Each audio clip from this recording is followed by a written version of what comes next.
அடையாறு திருவான்மியூர் பகுதி பழைய பொருள் வியாபாரிகள் சங்கத்தின் 30வது பொதுக்குழு மற்றும் ஆண்டு விழா சென்னை அடையாறு இந்திரா நகர் யூத் ஹாஸ்டல் வளாகத்தில் 22/3/2026 அன்று காலை 10:30 மணிக்கு அடையாறு திருவான்மியூர் பகுதி பழைய பொருள் வியாபாரிகள் சங்கம் 30வது பொதுக்குழு மற்றும் ஆண்டு விழா தலைவர் டி பால்துரை அவர்கள் தலைமையில் செயலாளர் டி செந்தில்குமார், பொருளாளர் ஜி ஜெயக்குமார், சென்னை மாநகர கௌரவ தலைவர் ஆர் பாலசுந்தரம், ASM செல்வராஜ் மற்றும் மகளிர்கள் குத்துவிளக்கேற்ற கூட்டம் இனிதே துவங்கப்பட்டது.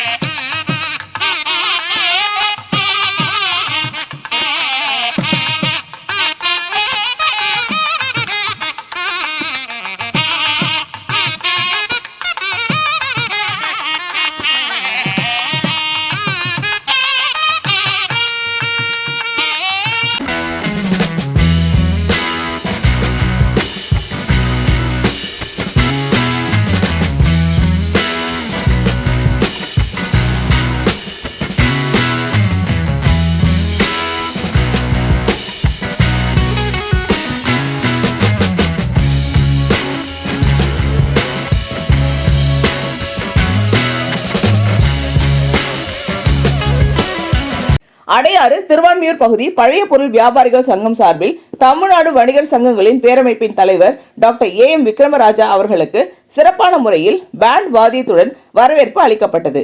அதனைத் தொடர்ந்து AM விக்ரமராஜா வியாபாரிகள் சங்க கொடியை ஏற்றி வைத்தார். பின்னர் மறைந்த முன்னாள் நிர்வாகிகள் படங்களை திறந்து வைத்து மலர் தூவி அவர்களுக்கு 1 நிமிட மௌன அஞ்சலி செலுத்தினார். அவரை தொடர்ந்து மற்ற உறுப்பினர்களும் மலர் தூவி மரியாதை செலுத்தினர்.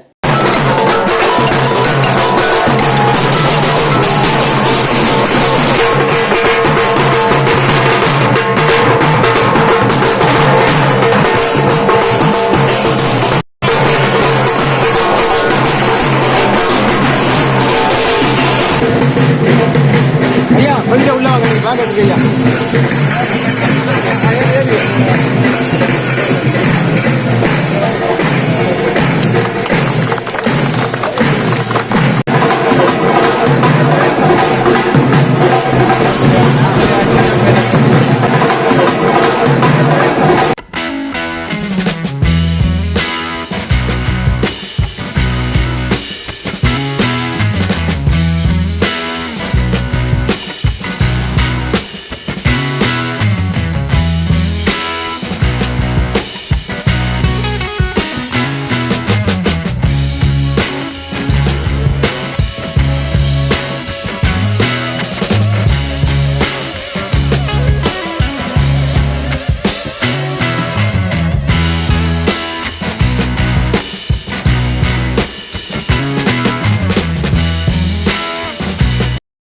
தலைவர் தலைமை உரையில் சங்கம் துவங்கிய நாள் முதல் வழி நடத்திய தலைவர் மற்றும் நிர்வாகிகளை பாராட்டியும் வருகின்ற நாட்களில் உறுப்பினர்களில் மூத்த உறுப்பினர்களை தேர்வு செய்து பாராட்டி பரிசளிக்க கேட்டுக்கொண்டார்.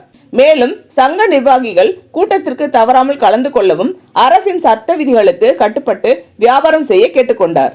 பேரமைப்பின் தலைவர் டாக்டர் AM விக்ரமராஜா அவர்கள் மத்திய மாநில அரசு மற்றும் காவல்துறை அரசு அதிகாரிகளுடன் இணைந்து வணிகர்கள் பாதுகாப்பாகவும் கௌரவமாகவும் வியாபாரம் செய்ய நமக்கெல்லாம் வழிகாட்டியாக உள்ளனர் என்பதை மகிழ்ச்சியாக தெரிவித்துக் கொண்டார். செயலாளர் டி செந்தில்குமார் அவர்கள் அனைவரையும் வரவேற்று பேசினார்கள். பொருளாளர் ஜி ஜெயக்குமார் அவர்கள் கூட்டத்தின் அனைத்து பகுதி நிர்வாகிகளையும் பொன்னாடை அணிவித்து கௌரவப்படுத்தினார். தமிழ்நாடு வணிக பேரமைப்பின் தலைவர் AM விக்ரமராஜா தனது உரையில் வணிகர்களின் ஒற்றுமையை பற்றியும் இளைஞர் அணிக்கு புதியதாக உறுப்பினரை சேர்க்க வேண்டும் என்றும் வணிகர்கள் தேர்தல் சமயத்தில் அதிகப்படியாக 2 லட்சம் எடுத்து செல்ல தேர்தல் ஆணையத்திடம் அனுமதி கோரிக்கை வைத்தது. தேர்தல் ஆணையம் 2 லட்சம் எடுத்து செல்ல அனுமதி தராவிட்டால் 31/3/2026 அன்று அனைத்து வணிகர்களும் கலந்து கொண்டு மறியல் போராட்டம் நடத்தவும் பதிவு செய்தார்கள். மே 5 வணிகர்கள் தின மாநாட்டிற்கு அனைவரும் கலந்து கொள்ள அழைப்பு விடுத்தார்கள். அடையாறு திருவான்மியூர் பழைய பொருள் வியாபாரிகள் சங்கம் பொதுக்குழு மற்றும் ஆண்டு விழாவை மிகவும் சிறப்பாக நடத்தியமைக்கு தலைவர் டி பால்துரை அவர்களையும் மற்றும் நிர்வாகிகளை பாராட்டினார்கள். மாநில அமைப்பாளர் EM ஜெயக்குமார் அவர்கள் பழைய பொருள் வியாபாரிகள் சங்கம் கடந்த 30 ஆண்டு தன்னுடன் பணியாற்றிய நிர்வாகிகளை பொன்னாடை அணிவித்து வாழ்த்தினார்கள். சென்னை மண்டல தலைவர் NT மோகன் அவர்கள் அடையாறு திருவான்மியூர் பழைய பொருள் வியாபாரிகள் சங்க நிர்வாகிகள் தொடர்ந்து பேரமைப்புடன் இணைந்து அனைத்து கூட்டங்களிலும் கலந்து கொள்வது மிகவும் பாராட்டத்தக்கது என்றும் மாநில தலைவர் AM விக்ரமராஜா அவர்கள் தமிழ்நாட்டில் உள்ள அனைத்து சங்கங்களையும் வழிநடத்தி வந்த வரலாற்று நிகழ்வுகளை கூட்டத்தில் பதிவு செய்தார். அடையாறு திருவான்மியூர் பழைய பொருள் வியாபாரிகள் சங்க அடையாறு சாஸ்திரி நகர் நிர்வாகிகள், திருவான்மியூர் பகுதி நிர்வாகிகள், அவ்வின் நகர் பகுதி நிர்வாகிகள், வண்ணாந்துறை லட்சுமிபுரம் பகுதி மற்றும் தென் சென்னை கிழக்கு மாவட்ட பகுதி சங்கங்கள், அடையாறு வியாபாரிகள் சங்கம், திருவான்மியூர் வியாபாரிகள் சங்கம், வண்ணாந்துறை வியாபாரிகள் சங்கம், இந்திரா நகர் வியாபாரிகள் சங்கம், பெசன்ட் நகர் வியாபாரிகள் சங்கம், லட்சுமிபுரம் வியாபாரிகள் சங்கம், திருவள்ளுவர் நகர் வியாபாரிகள் சங்கம் மற்றும் திருவான்மையூர் மருதீஸ்வரர் காய்கறி மார்க்கெட் சங்கம் நிர்வாகிகள் கலந்து கொண்டு விழாவை சிறப்பித்தார்கள். தென் சென்னை கிழக்கு மாவட்ட தலைவர் A. தேசிகன், செயலாளர் J. சின்னவன், பொருளாளர் P. சுரேஷ், சென்னை மாநகர இளைஞரணி அமைப்பாளர் R.J. மணிகண்டன், மாவட்ட இளைஞரணி அமைப்பாளர் N.S. சக்திவேல் மற்றும் வேளச்சேரி சுற்று வட்டார பகுதி, தாழம்பூர், கேளம்பாக்கம் பகுதி, ஈஞ்சம்பாக்கம் பகுதி, OMR, SRP, சோழிங்கநல்லூர் பகுதி, மயிலை வட்டார பகுதி, சைதை, டி நகர் பகுதி, கோட்டூர்புரம் பகுதி நிர்வாகிகள் அனைவரும் அடையாறு திருவான்மியூர் பழைய பொருள் வியாபாரிகள் சங்கம் 30வது ஆண்டு விழாவில் கலந்து கொண்டு தங்களின் கருத்துக்களை பதிவு செய்தார்கள். பொருளாளர் G. ஜெயக்குமார் அவர்கள் நன்றி கூற அனைவருக்கும் அறுசுவை உணவு வழங்கப்பட்டது. கூட்டம் நிறைவுற்றது.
இந்த வீடியோ உங்களுக்கு பிடிச்சிருந்தா லைக் பண்ணுங்க, கமெண்ட் பண்ணுங்க, ஷேர் பண்ணுங்க, சப்ஸ்கிரைப் பண்ணுங்க.